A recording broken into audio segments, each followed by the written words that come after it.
रुको, ये कहाँ लेके आ गए तुम मुझे? ये रेस्टोरेंट हम जैसे गरीबों के लिए नहीं है, वहां सिर्फ अमीर लोग ही आते हैं। बाबा, एक बार मेरे कपड़ों को तो देखो, रोड पे कटोरा पकड़कर भीख मांगने वाली भिखारन लग रही हूँ मैं। क्या बोल रही है? अभी सुनो मेरी बात, एक बार उस रेस्टोरेंट में खाना खा रहे अमीरों को देखो, उनमें और हम में जमीन आसमान का फर्क है। तुम बहुत सुंदर लग रही हो, ट्रस्ट मी। चलो। अभी ये जो रेस्टोरेंट है ना, इस शहर का सबसे महंगा रेस्टोरेंट है। हमारी औकात ना उस रेस्टोरेंट में पानी पीने की भी नहीं है। अनन्या तुम चिंता मत करो, मैंने आज के दिन के लिए कब से सेविंग्स करके रखी हुई है। जो बर्थडे है यार, कम ऑन चलो। अच्छा जी, तुमने कैसे सोच लिया? ये जो तुमने दिन रात ऑर्डर्स डिलीवर करके पैसे जोड़े हैं, मैं तुम्हें एक झटके में उड़ाने दूंगी। अनन्या प्लीज सब कुछ मुझ पे छोड़ दो, मैं देख लूंगा। मैं टेबल लेने जा रहा हूँ, तुम आगे पीछे कम। अनन्या अभिनव को रोकने के लिए उसके पीछे पीछे भागी और जल्दी जल्दी में एक अमीर आदमी से टकरा गई और उस अमीर आदमी के महंगे सूट पर वाइन गिर गई। सॉरी, मुझे माफ कर दीजिए, मुझे नहीं पता था। अंधी हो क्या? इस गवार को यहाँ आने किसने दिया? तुम जानती हो इस सूट की कीमत क्या है? 20 लाख का सूट है ये। मुझे माफ कर दीजिए सब, मुझे नहीं पता था। मैं अभी चल जा। तुम्हें क्या लगा मैं तुम्हें यहाँ से आसानी से जाने दूंगा? इस सूट की कीमत चुकाओ वरना क्या? वरना क्या? अरे वाह, एक और सड़क छाप गवार। लगता है इस रेस्टोरेंट के स्टैंडर्ड्स वाकई में बहुत गिर चुके हैं। अभी क्या भाई, मेरी पत्नी से माफी मांग। मैं माफी मांगू? तुम जानते भी हो मैं हूँ कौन? माफी मांगते और चलते हैं ना यहाँ से। He's the owner of Sikani Industries. Let's go, please. तुझे समझ में नहीं आ रहा? मैं कह रहा हूँ माफी मांग मेरी पत्नी से, अभी क्या अभी? वरना कहीं ऐसा ना हो तू इस दिन के लिए पूरी जिंदगी पछता है। अभिनव की बात सुनकर वो अमीर आदमी गुस्से से तिलमिला उठा। पूरा रेस्टोरेंट उसे देख रहा था। मैं इस शहर का सबसे बड़ा हीरा व्यापारी हूँ। अमीर से अमीर लोग, मंत्री, संतरी, सब मेरे पॉकेट में रहते हैं। मैं चाहूँ ना चुटकी में तुम्हारा नामो निशान मिटा सकता हूँ। पर अगर मैंने चुटकी बजाते ही तेरे पूरे बिजनेस का नामो निशान गायब कर दिया तो? जब तक वो आदमी अभिनव की बात समझ पाता, अभिनव ने अपना फोन निकाला और किसी को एक मैसेज भेजा। अगले ही पल उस अमीर आदमी को एक कॉल आया और उसके पैरों तले जमीन खिसक गई। व्हाट? ये सब कैसे हो सकता है पापा?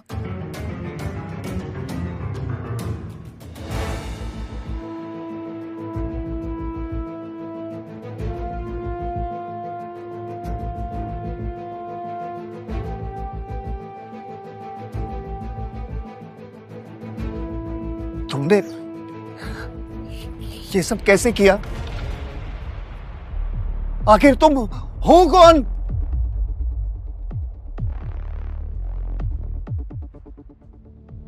अभिनव एक घर जमाई था और अपने ससुराल के सभी छोटे बड़े काम किसी नौकर की तरह करता था।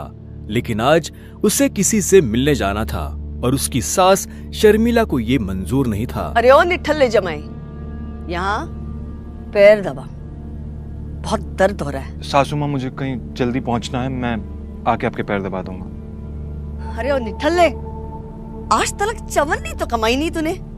मेरे बेटी के फेंके हुए टुकड़ों पे पल रहा है तू, और तुझे किसी को मिलने जाना है। तभी अभिनव की पत्नी अनन्या वहाँ आती है। क्या हो रहा है ये सब? ये शोर शराबा क्या हो गया सवेरे सवेरे?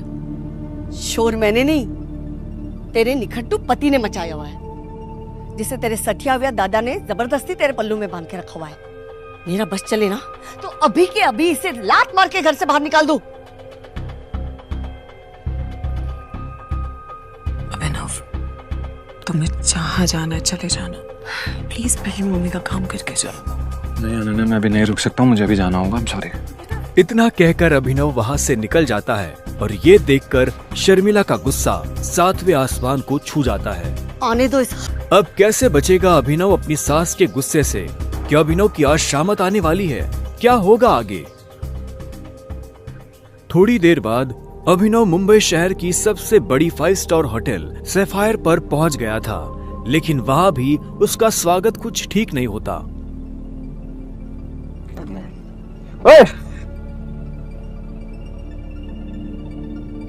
ओ गरीब, जेब में चवन्नी नहीं है, इस होटल में क्या खाना खाने आया है? अबे यहाँ का पानी खरीदने में भी ना तेरा घर चला जाएगा, समझा? चल निकल यहाँ से। अभिनव के चप्पल घिसे हुए और शर्ट फटी हुई थी। वो होटल के अंदर जाना चाहता था, लेकिन होटल के गार्ड्स उसकी परछाई को भी होटल पर पड़ने नहीं देना चाहते थे। होटल के मालिक अकरम से मिलने आया हूँ। क्या कहा बे तूने? अकरम साहब से मिलने आया है?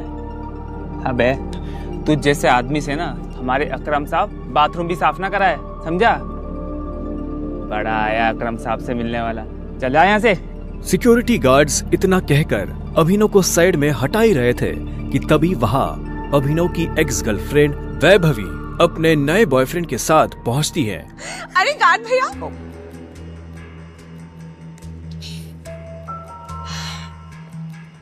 इन गरीबों को ऐसे नहीं भगाते भैया। बेचारे ने कितने दिन से कुछ नहीं खाया होगा। वैसे भी होटल में खाना तो बचता ही है, जिसे हम फेंक देते हैं, वो इसे खिला देंगे। बेचारा बहुत दिनों से भूखा लग रहा है। अभी कुछ दिन पहले ही वैभवी अभिनव के साथ जीने मरने की कस्में खाया करती थी और आज वो उसके ही सामने किसी भिखारी की तरह बर्ताव कर रही थी। मुझे तो विश्वास ही नहीं होता बेब, ये निठल्ला तुम्हारा बॉयफ्रेंड था। देवेन की इस बात को सुनकर अभिनव के गुस्से का ठिकाना नहीं था, लेकिन इससे पहले कि वो कुछ कहता, वहाँ एक आलीशान कार आकर रुकती है। अकरम सर आ गए। उस कार के रुकते ही गेट पर खड़े सभी गार्ड्स उस गाड़ी की तरफ दौड़ते हैं। तभी उस कार से उस होटल के मालिक अकरम निकलते हैं। कार के नीचे उतरते ही अकरम की नजर उस भीड़ पर पड़ती है जिसने अभिनव को घेर रखा था। उस भीड़ को देखकर अकरम अपने गार्ड से पूछता है, होटल की लॉबी में इतनी भीड़ क्यों है? पता नहीं सर, कोई भिखारी है, बोल रहा है कि उसे आपने बुलाया। मैंने तुम्हें कितनी बार कहा है कि मुझे मेरे होटल में ऐसे लोग नहीं चाहिए। उठाकर फेंको उसे बाहर। God nose. अकरम की बात सुनते ही तुरंत 4 गार्ड्स अभिनव की तरफ बढ़ते हैं और उसे वहां से उठाकर बाहर ले जाने लगते हैं। गार्ड्स अभिनव को अकरम के सामने से ही उठाकर ले जा रहे होते हैं कि तभी अकरम की नजर अभिनव के हाथ में पहनी अंगूठी पर जाती है और उसके बाद जो होता है उसे देख वहां खड़े सभी लोगों की दुनिया हिल जाती है। छोड़ो इसे। सर, अभिनव के हाथ में उस अंगूठी को देखते ही अकरम उन गार्ड्स को रोकता है।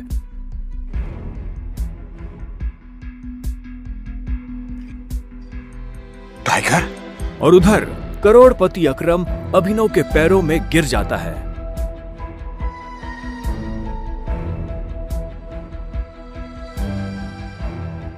मैंने तुम्हें पहचाना नहीं, मुझे माफ कर दो टाइगर। आखिर क्यों शहर का सबसे बड़ा बिजनेसमैन गिर गया अभिनव के पैरों में? आखिर उस अंगूठी का क्या राज था?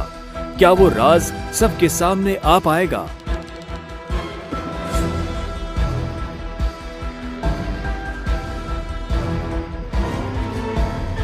अकरम के साथ हुई इस मुलाकात के बारे में अभिनव ने किसी से कुछ नहीं कहा। अगली सुबह जब अभिनव अनन्या को टिफिन देने उसके ऑफिस पहुंचा तो उसने देखा कि ऑफिस में भगदड़ मची हुई है। फिर भी वो कानों में हेडफोन्स लगाकर अपनी धुन में मस्त था। भगदौड़ की वजह हाल ही में ब्रेक हुई न्यूज थी। ब्रेकिंग न्यूज, सिंह इंडस्ट्रीज की दिशा बदलने के लिए ये टेंडर आखिरी उम्मीद। मार्केट में इस खबर से सिंह इंडस्ट्रीज के शेयर में आ रही है भारी गिरावट। अनन्या सिंह अपनी कंपनी की डूबती नाव को कैसे संभालेंगी? Guys, the situation doesn't look good. ये हमारी आखिरी उम्मीद थी सिंह इंडस्ट्रीज को रिवाइव करने की। चिराग अनन्या का दोस्त और बिजनेस पार्टनर था। दादाजी के गुजरने के बाद बिजनेस को संभालने के लिए अनन्या ने चिराग को अपना पार्टनर बनाया था। वैसे तो उसे अनन्या का लाइफ पार्टनर बनना था, लेकिन अनन्या के दादाजी ने मरने से पहले जबरदस्ती अनन्या की शादी एक गरीब डिलीवरी बॉय अभिनव से करा दी थी। अनन्या बिल्कुल खामोश अपनी कुर्सी पर बैठी थी। तभी उसके बगल में बैठे कंपनी के चीफ फाइनेंशियल ऑफिसर मौतिक ने कहा, अनन्या, टेंडर ना मिलने की वजह से हमारे सारे के सारे इन्वेस्टर्स ने अपना हाथ खींच लिया है and the balance sheet also doesn't look good. अगर इस तरह से ही चलता रहा तो फिर हमारा दिवाला निकल जाएगा। मोतिक, यू नो वेरी वेल, इस कंपनी को बनाने में दादाजी ने अपना पूरा खून पसीना लगाया। सालों की मेहनत से सिर्फ हमारे देश में ही नहीं बल्कि विदेश में भी सिंह इंडस्ट्रीज का परचम लहराया। एक झटके में कैसे सब खत्म हो सकता है? ऐसा ऐसा नहीं हो सकता। कुछ तो तरीका होगा यार। अनन्या, तुम्हारे दादाजी के समय के कुछ बहुत ही स्ट्रांग पुराने एसोसिएट्स थे हमारे, जिनके साथ में चिराग के इंस्ट्रक्शंस के बाद में हमने डील बंद कर दी, मर्जर की कोशिश की। ओ नबी जी, नॉट अगेन। इस न्यूज के बाद तो कोई भी हमारे साथ मर्जर नहीं करेगा। That's not an option. Nautik, let's see your plan. Desai उर्फ रविकांत अनन्या के दादाजी के पुराने वफादार थे और उन्होंने अनन्या के दादाजी के साथ मिलकर सिंह इंडस्ट्रीज को दुनिया भर में फैलाया था, लेकिन आज वो सिर्फ नाम के कंपनी के एडवाइजर थे। Good morning Mrs Lobo, such a bright beautiful Monday. आप कैसी हैं? आज ये ऑफिस में इतनी मनुष्यत क्यों छाई हुई है? तू हमेशा नौकरों की तरह घर के काम करता रहता है, कभी न्यूज व्यूज देखता है? इतने बड़े इंडस्ट्रियलिस्ट के दामाद हो, बिजनेस की खबर रखा करो। ऐसा क्या होगा जिसकी खबर मुझे नहीं है? देखो, सरकारी टेंडर न मिलने से सिंह इंडस्ट्रीज को लगा भारी झटका। वेंटिलेटर पर चल रही सिंह इंडस्ट्रीज को 200 करोड़ के टेंडर से थी आस, और वो टेंडर जा पहुंचा आहूजा कॉर्पोरेशन के पास। Hello ma'am. Yes ma'am, I will bring the files in your cabin right now. वो अनन्या कहाँ है? मुझे डिस्टर्ब मत करो, मुझे अनन्या के पास जाना है। I need to meet her right now। कहाँ है अनन्या मैम? अभी तुम घर जाओ। आप कहाँ जा रही हैं? कॉन्फ्रेंस रूम में। Thank you Mrs Lobo. अभी नहीं। अनन्या, मुझे आज की क्लासेस के बारे में तुमसे बहुत जरूरी बात है। अभिनव को इस तरह देखकर सभी लोग हैरान हो जाते हैं। सबको बखूबी पता था कि अभिनव सिंह परिवार का एक नाकारा घर जमाई है। अभिनव, गेट आउट। अभी नहीं। अनन्या, मैं तुम्हें इस मुसीबत से, तुम सबको इस मुसीबत से निकाल सकता हूँ। मेरे पास रास्ता है, मुझे 5 मिनट दे दो बस। अभिनव का इतना कहना ही था कि तभी चिराग अपनी कुर्सी से उठा। ये कॉन्फ्रेंस रूम है। तेरी हिम्मत कैसे हुई कंपनी के मैटर्स में बोलने की? अनन्या, सबसे पहले तो इस आदमी को इस कंपनी से निकालो। जब से इस कंपनी में आना, इस कंपनी की बैंड बज गई है। Ananya, take your own decisions. Chirag Abhinav को कॉन्फ्रेंस रूम के बाहर धकेल देता है। सिक्योरिटी, उठा के फेंक दो इस आदमी को बाहर।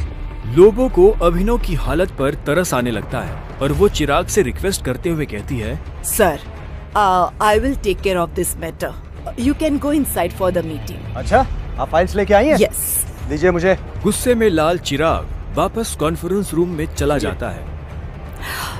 Leave him.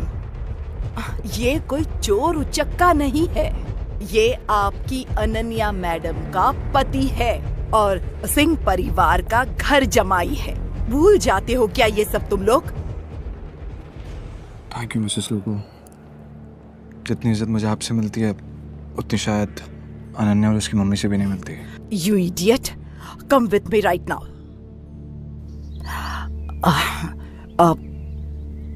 तुम नीचे बड़बड़ा रहे थे कि तुम कंपनी को क्राइसिस से बाहर निकाल सकते हो। कैसे तो अभी मुझे नहीं पता मिसेस लोबो, लेकिन मुझे कुछ भी मदद करने के लिए पहले कुछ इन्फॉर्मेशन चाहिए होगी, उसके बिना हम हेल्पलेस। कैसी इन्फॉर्मेशन? मुझे इस कंपनी के इन्वेस्टर्स की डिटेल्स चाहिए, शेयर होल्डर्स की लिस्ट चाहिए और बैलेंस शीट देखनी है। उसके बिना मैं कुछ भी नहीं कर पाऊंगा। अभी तुमने देखा ना क्या हुआ, और इतना सब होने के बाद कंपनी का कोई भी एम्प्लॉय तेरी मदद नहीं करेगा तो कैसे होगा?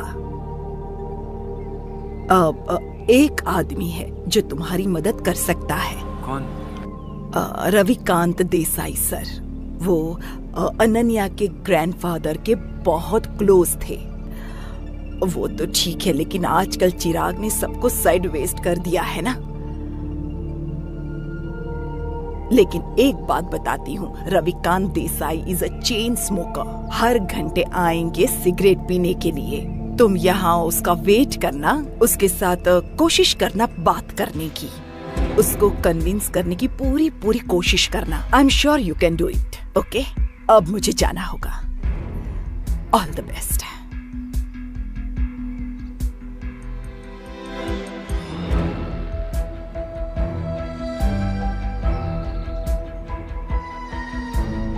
नमस्कार मंत्री जी, कैसे हैं आप? अरे अभिनव जी, आपने हमें कॉल किया? हमारे तो भाग्य ही खुल गए। अरे नहीं, ऐसा कुछ भी नहीं है, मुझे एक छोटा सा काम था आपसे। एक गरीब डिलीवरी बॉय अभिनव की मंत्री जी से कैसी थी पहचान? मंत्री जी अभिनव से इतनी विनम्रता से बात क्यों कर रहे थे।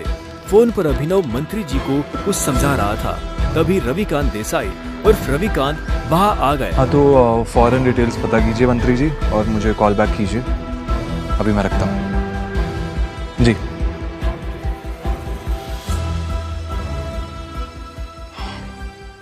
रविकांत जी, सिंह इंडस्ट्रीज का मर्जर एके प्राइवेट लिमिटेड के साथ कैसा रहेगा? एके प्राइवेट लिमिटेड, वो तो हमारे बहुत ही पुराने एसोसिएट्स थे। लेकिन अभिनव, तुम उनके बारे में कैसे जानते हो? इसके बाद अभिनव ने रविकांत को कुछ ऐसा बताया कि उसे सुनने के बाद उसके होश उड़ गए। उन्होंने अपनी सिगरेट वापस रखी और अभिनव को अपने साथ कॉन्फ्रेंस रूम में ले गए। अबे ओ गरीब, तू गया नहीं अभी यहाँ से? Behave yourself. अनन्या, हमें अभिनव को एक मौका देना चाहिए। He has an excellent plan. वो भी सड़क छाप के पास। बरखुरदार, जितनी तुम्हारी उम्र नहीं है उससे ज्यादा मुझे इस कंपनी को चलाने का एक्सपीरियंस है। हमें अभिनव को सुनना चाहिए। He has a point. ऐसे कैसे बोल सकते हैं आप? कहना क्या चाह रहे हैं आप? इन सब नोक-झोंक के बीच अनन्या एक गहरी सोच में थी। उसे अपने दादाजी की कही एक बात याद आ रही थी।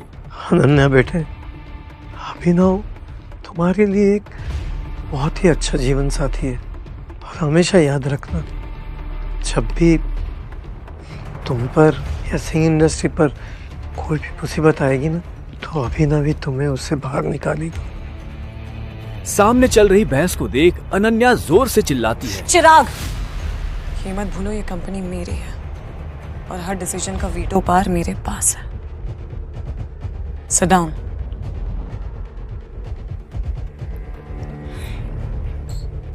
अभिनव, बैठो और जल्दी खाओ। अनन्या को चिराग पर चिल्लाता देख अभिनव को बहुत खुशी हुई। रविकांत ने अभिनव को अपने बगल वाली कुर्सी पर बिठाया। बैठते ही सामने रखे पानी के गिलास को अभिनव ने एक सांस में गटक लिया। अनन्या, मुझे सबसे पहले कंपनी के इन्वेस्टर्स की डिटेल्स चाहिए होगी, शेयर होल्डर्स की लिस्ट चाहिए होगी एंड बैलेंस शीट देखनी होगी। उससे पहले मैं कुछ नहीं कर पाऊंगा। This is too much. हम ऐसे किसी के साथ भी अपने कंपनी के डिटेल्स नहीं दे सकते। मौतिक, लैपटॉप पास करो। अनन्या, तुम अभी भी इस गधे की बात सुन रहे हो? लैपटॉप पास करो। चिराग, why don't you mind your language, हाँ? क्यों भूल जाते हो कि अभिनव मेरा पति है? 2 साल में पहली बार अभिनव ने अनन्या को उसके लिए लड़ते हुए देखा था।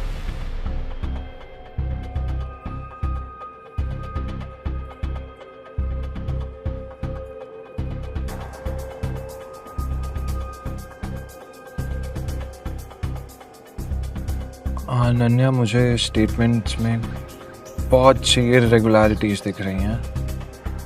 हमारे इन्वेस्टर्स के छोड़ जाने का एक पैटर्न भी दिखाई दे रहा है। बैलेंस शीट की काफी ऐसी ट्रांजैक्शन है जिसमें मुझे डाउट है। ये क्या बकवास कर रहे हो? ये सब तो हवाई बातें हैं। ये बताओ कि कंपनी को दिवालिया होने से कैसे बचाओगे तुम? गिरते हुए शेयर्स को कैसे कंट्रोल करोगे तुम? अभिनव, अनन्या, में कंपनी के शेयर्स बाय बैक करने होंगे। Brilliant idea. तुम्हें क्या लगा अभिनव? ये सब हम लोग ने डिस्कस नहीं किया होगा। अभिनव, हमारे पास फंड्स कहाँ हैं? Yeah, right, okay. Let me make a call. इतना कहते ही अभिनव ने अपने फोन से एक नंबर मिलाया और उसके बाद जो उसने फोन पर कहा उसे सुनकर अनन्या के साथ सबके होश उड़ गए। चिराग और मोती की आंखें फटी की फटी रह गई।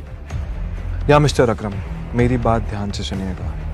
एके प्राइवेट लिमिटेड के अकाउंट से सिंह इंडस्ट्रीज के अकाउंट में अभी के अभी 500 करोड़ रुपए ट्रांसफर कीजिए। दूसरी बात, एके प्राइवेट लिमिटेड और सिंह इंडस्ट्रीज का मर्जर जो है वो उसको पब्लिकली अनाउंस कीजिए अभी। और हाँ, आहूजा कॉर्पोरेशंस के जितने भी शेयर्स हैं सब खरीद लीजिए जल्दी। रविकांत अभिनव की बातें सुनकर मुस्कुरा रहे थे, लेकिन अनन्या अभिनव की इतनी बड़ी बड़ी बातें सुनकर हैरान थी। उसे यकीन ही नहीं हो रहा था कि उसका घर जमाई पति इतनी बड़ी कंपनी के मालिक से बात कर उसकी सिंह इंडस्ट्रीज का मर्जर करवा रहा था। अभिनव, कौन हो तुम? मुस्कुराते हुए अभिनव ने अनन्या की तरफ देखा, लेकिन उसने कोई जवाब नहीं दिया। पाई पाई के लिए तरसने वाले अभिनव ने कैसे दिवाला हो रही सिंह इंडस्ट्रीज को दिलाए 500 करोड़ रुपए। एक गरीब घर जमाई ने आखिर कैसे करा दी AK प्राइवेट लिमिटेड जैसे बड़ी कंपनी से सिंह इंडस्ट्रीज का मर्जर? क्या सिंह इंडस्ट्रीज की बर्बादी और सरकारी टेंडर ना मिलने के पीछे चिराग और मोती की है कोई साजिश? मंत्री जी से अभिनव ने क्या पता करने को कहा था? आगे की कहानी जानने के लिए देखें अगला एपिसोड सिर्फ पॉकेट FM के YouTube चैनल पर, और द रिटर्न ऑफ टाइगर के सारे एपिसोड्स को सुनने के लिए डिस्क्रिप्शन में दी लिंक से डाउनलोड करें पॉकेट FM ऐप।